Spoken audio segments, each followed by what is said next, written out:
Well, dozens of towns across New South Wales, Victoria and South Australia are facing the threat of inundation as flood peaks move downstream. The flood crisis is expected to worsen in some areas and major flooding expected along the Murray River that could last until at least the new year. Residents of Forbes in the central west of New South Wales are counting the costs and beginning a massive clean-up. The flood peak has passed here, but major flooding is expected to continue for days. It's likely to be a long, costly recovery for many. So we have quite a number of emergency services as well as the Australian Defence Force supporting the community of Forbes through this devastating time for them. Forbes sits on the swollen Lachlan River. It's one of 8 river systems in New South Wales in major flood. And a spell of drier weather across the state hasn't stopped this slow-moving crisis.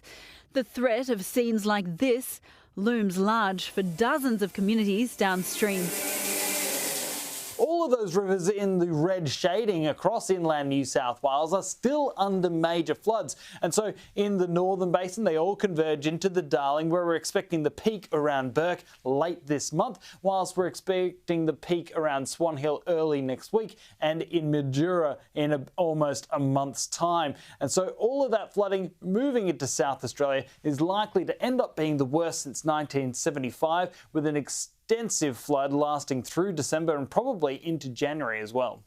Just how bad it will be depends on the rate of flow and on further rainfall. For the next few days, we're monitoring potential thunderstorm activity. Towards the weekend, there is the possibility of further widespread rain.